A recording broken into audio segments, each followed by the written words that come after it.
Iran সরকার এখন পর্যন্ত আনুষ্ঠানিকভাবে কিছু না জানালেও পশ্চিমা গোয়েন্দা সংস্থা এবং আন্তর্জাতিক সংবাদ মাধ্যমগুলোর দাবি ৪৭ বছরের পুরনো এই ইসলামী প্রজাতন্ত্রের পরবর্তী সুপ্রিম লিডার বা সর্বোচ্চ নেতা হতে যাচ্ছেন কট্টরপন্থী হিসেবে পরিচিত মোস্তফা। গত শনিবার তেহরানে খামেনির বাসভবনে চালানো ভয়াবহ হামলায় মোস্তফার মা, স্ত্রী এবং এক বোন প্রাণ হারান। তবে সেই সময় ঘটনাক্রমে সেখানে উপস্থিত না থাকায় মোস্তফা অলৌকিকভাবে বেঁচে যান। দেশ জুড়ে ইসরায়েলি বোমাবর্ষণ আর রাজনৈতিক অস্থিরতার মাঝে মোস্তফা খামেনির এই টিকে থাকা এবং তার সম্ভাব্য ক্ষমতায় আরোহণকে যুদ্ধের ময়দানে ইরানের ভবিষ্যৎ কৌশলের এক নতুন মোড় হিসেবে দেখছেন বিশ্লেষকরা। ব্যক্তিগত জীবন ও বর্তমান অবস্থা।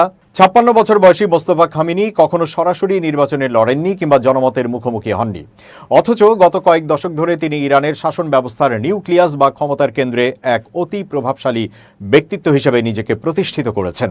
বিশেষ করে ইরানের সবচেয়ে শক্তিশালী সামরিক শাখা বিপ্লবী গার্ড বাহিনী বা আইআরজিসির সঙ্গে তার সম্পর্ক অত্যন্ত গভীর।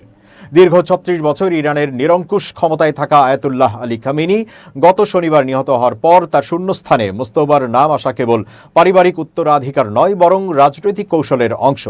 তিনি ক্ষমতায় আসা মানেই হলো ইরানের প্রশাসনে কট্টরপন্থীদের নিয়ন্ত্রণ আরও শক্ত হওয়া এবং অদূর ভবিষ্যতে পশ্চিমাদের সঙ্গে যে কোনো আপোষ বা আলোচনার পথ কার্যত বন্ধ হয়ে যাওয়া।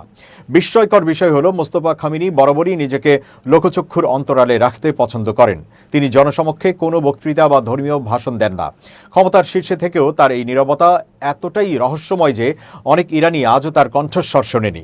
মোস্তফার বিরুদ্ধে দেশি বিদেশি বিরোধীদের প্রধান অভিযোগ হলো বিক্ষোভ দমনে তার কঠোর ভূমিকা। সংস্কারপন্থীরা তার বিরুদ্ধে নির্বাচনে কারচুপি এবং আধা সামরিক বাহিনী বাসিজ ব্যবহার করে শান্তিকামী বিক্ষোভকারীদের ওপর দমন পীড়নের অভিযোগ এনেছিল। মাত্র ২ মাস আগে ইরানে যে নজিরবিহীন বিক্ষোভ হয়েছে, যাতে জাতিসংঘের মতে হাজার হাজার মানুষ প্রাণ হারিয়েছেন, সেই রক্তক্ষয়ী অভিযানেও তার প্রত্যক্ষ প্রভাব ছিল বলে মনে করা হয়। মোস্তফা ১৯৮০-র দশকে ইরান ইরাক যুদ্ধে আইআরজিসির হাবিব ব্যাটালিয়নে সরাসরি যুদ্ধ করেছেন। তার তৎকালীন অনেক সহযোদ্ধা বর্তমানে ইরানের গোয়েন্দা ও নিরাপত্তা বিভাগের শীর্ষ পদে রয়েছেন। এছাড়া পশ্চিমা সংবাদ মাধ্যমের দাবি অনুযায়ী ছদ্মনামে তিনি একটি বিশাল অর্থনৈতিক সাম্রাজ্য গড়ে তুলেছেন, যার মাধ্যমে কোটি কোটি ডলার লেনদেন হয়। গত বছর দেউলিয়া হওয়া ব্যাংক আয়ানদেহ এর সঙ্গেও তার নাম জড়িয়েছে ব্লুমবার্গ। ইরানের আইন অনুযায়ী সর্বোচ্চ নেতা হতে হলে আয়াতুল্লাহ পদমর্যাদার হতে হয়, কিন্তু মোস্তফা বর্তমানে একজন মধ্যম সারির আলেম বা হুজ্জাতুল ইসলাম। তবে ১৯৮৯ সালে তার বাবা যখন নেতা হন, তিনিও আয়াতুল্লাহ ছিলেন না। তার জন্য আইন সংশোধন করা হয়েছিল। মোস্তফার ক্ষেত্রেও একই পথ অনুসরণ করা হতে পারে। দেশ জুড়ে ইন্টারনেট ব্ল্যাকআউট এবং ভয়াবহ যুদ্ধের কারণে পরবর্তী নেতার ঘোষণা কখন আসবে তা এখনও স্পষ্ট নয়।